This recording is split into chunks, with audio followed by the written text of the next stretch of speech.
In a previous video in our tailgate series, we talked about what I travel with in my backpack and my carry-on. I'm kidding, of course. We don't really have a tailgate series. We just happen to be on a tailgate. This time we're going to talk about actually at the conference. So be sure to like, share, comment, follow for more. And if I missed anything in this video, be sure to put it in the comments. In the previous video, I talked about what I take in my carry-on, and I forgot to mention that I always travel with Advil. And I mentioned that I travel with some allergy medicines in case wherever I'm going, I'm allergic to whatever's in the air at the time, but I always also travel with Advil. That's a big tip. I'm gonna give you a couple of really cool tips, and one of the biggest questions I get at conferences is, what do I wear? We're gonna talk about all that and a little bit more. So let's jump into it.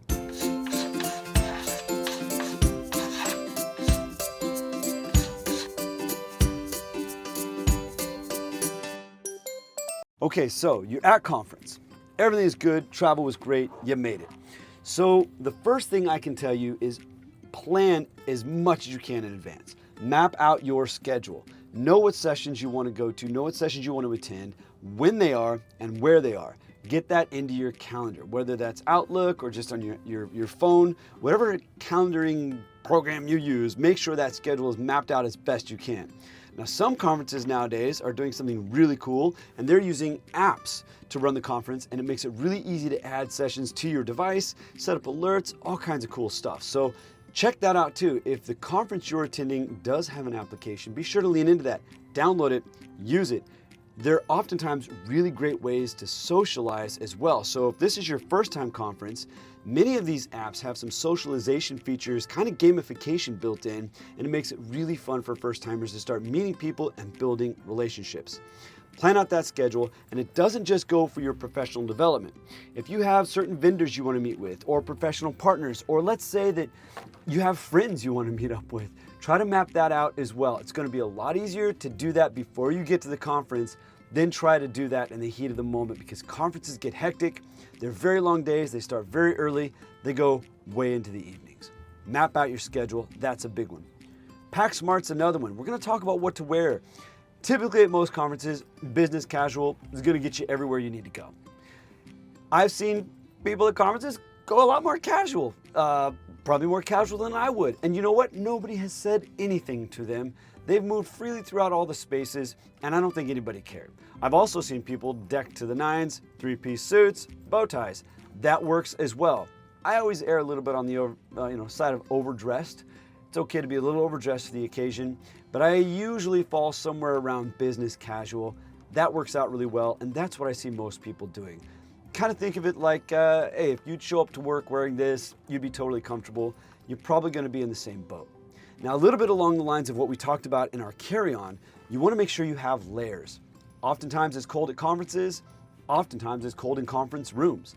You want to make sure that you have layers with you, at least something to take on, take off. Sometimes I take a really nice sweater or a jacket or a sport coat that just goes with whatever outfits I'm taking along.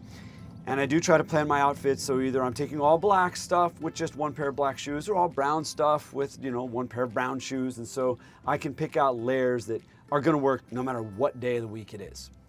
The other thing you wanna map out is if there's a special event. Many conferences have awards nights or galas, and they'll let you know exactly what to wear. But just make sure that you have that set as well. You've got it mapped out in your schedule, and you've got the appropriate clothing there. You don't want to show up underdressed or feeling like you don't belong. All right, another huge conference tip I have for you is staying hydrated, which we probably all know, but even more importantly, I think, is eating well. And here's a big tip I have for you. On your way in, you get to the airport or you're driving into the hotel, bring some fresh fruit or make a pit stop at a grocery store. Most conferences have stores nearby, grocery stores, some kind of produce store. Grab some fresh fruit, bananas, apples, grapes, strawberries, oranges, whatever it is to you. It's so amazing to have some fresh fruit in your hotel room. Don't overbuy so you're not wasting food at the end, or find someone to share it with or give it to you in case you do. But buying some fresh fruit and having some snacks that you're accustomed to back at home along for the ride, it's gonna make your journey a little bit easier. I do tend to travel quite a bit, and that means I eat a lot of food on the road, I eat a lot of food in hotels, and I have found that my body just does better when I'm a little bit more consistent with my diet. So big tip there, grab some food, grab some snacks, take some things that you usually use at home with you to the conference. And then big time, while you're there, grab yourself a gallon or two of water. Can't tell you how many times I've woke up 1, 2 in the morning, I'm just so thirsty and the hotel doesn't have any water. And I'm just not so sure that I want to drink the water from the bathroom sink. So I'm just saying, grab some water, grab some fresh fruit, grab some healthy snacks for yourself so you have that along for the ride as well. All right, now a big one as well, following up, staying hydrated and following up, eating right is also your mental and physical health, and that is pace yourself. Conferences that are just maybe one night or overnighters, it's going to be hard to pace yourself. It's going to be long days. It's going to be a long day of professional development, probably leading into a long evening of socialization and networking. You don't want to miss those things. Those are awesome. That's one of the reasons we all go. The PD during the day and the networking at night, huge stuff. Conferences that are multiple days, I will caution you. Many times, this is the only time we get to see some of our friends far and wide. Maybe they're across the state, maybe they're across the nation. And this moment in time when we finally all get back together and we're really excited to see each other, that first night can be a little intense and it can go a little longer than maybe you want to. Make sure you're saving some in the tank physically, mentally, and emotionally for the next day's professional learning, and then also the next day's socialization and networking. So pace yourself. Don't think that you have to stay out as late as everyone else.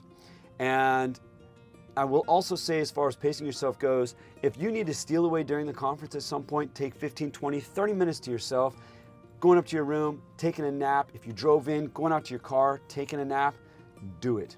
That's your body saying, hey, I need this. I need a few minutes to rest, recharge, get my batteries back in line. If your body's telling you to do that, heed the warning, take the time and space for yourself. You deserve it. You're worth it. You're going to come back ready and refreshed for that professional development and those networking opportunities. Other thing I'll say is pace yourself effectively just during the conference as well. It's really easy to look at the schedule and just overload yourself. You see all these sessions, sometimes they're stacked one on another and you just want to go to all of them. When you build that schedule out, try to be as realistic as possible. Build in some time for you to check in with work. I know many of us are traveling during work days and maybe work is even sending us, so we're still expected to be on call. Build some time in your day just to check your emails, check into work so you're not doing that mid-session. That way you can be totally present in the moments that you're in. Taking notes is another big one. If people are providing presentations and you don't have to sit there and take notes on every single thing, then don't. If there's solid gold nuggets, make sure you write that down, go back, download that presentation later, or if they have a mobile app, they're usually in there, a conference app, download that presentation, go back, search out that gold nugget, file that somewhere that you can find it for future reference when you need it. Be sure to move around. I know many of these conferences are just sit and get. We are moving from one room to another. Sometimes we're all in one room and we don't move much at all. Be sure to stand up and move your legs. During the breaks, in the morning, one of the things I love to do is get up early in the morning and I take a walk just around town. Many of the conferences go to towns that maybe I've never been in, and it's a great way to experience and explore the area, getting up either in the morning or taking a walk in the afternoon and just exploring what's nearby and around you, shops, restaurants. And if you do that, I highly encourage you, buy into that local economy. One of the biggest things I always look for when I travel is the local coffee shop, and I look for a local bookstore, a used bookstore. And if I can, I buy a little something from each. That's just something I like to do. It's just a little bit of a way to give back to the economy. And when you're on a walk, it's a great opportunity for you to find those moments. So lastly, I'll kind of leave you with just a couple of things. And one is pace yourself as far as the adult beverages go as well. It's really easy to get really excited to see everyone. And maybe you have, a really long evening, and it can make it really hard to get up and be present the next day. Make sure you're staying hydrated. Make sure you're pacing yourself. Know when to call it a night is basically just what I'm saying. Know when to shut it down and that you need to go home. I think I've kind of covered the big ones. That's mapping out your schedule, trying to find some really healthy options for you to keep in your hotel room.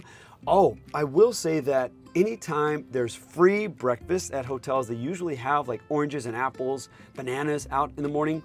Or sometimes the conference will put that out as light snacks in the afternoon. If you're not hungry, take that.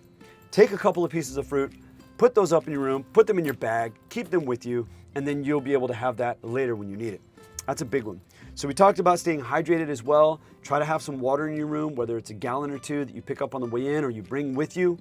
Many times conferences are nearby pharmacies and different things where you can go quickly and grab. If you're a Diet Pepsi person, grab that. Whatever your favorite beverage is so that you're kind of staying normal and natural and you're able to stay hydrated.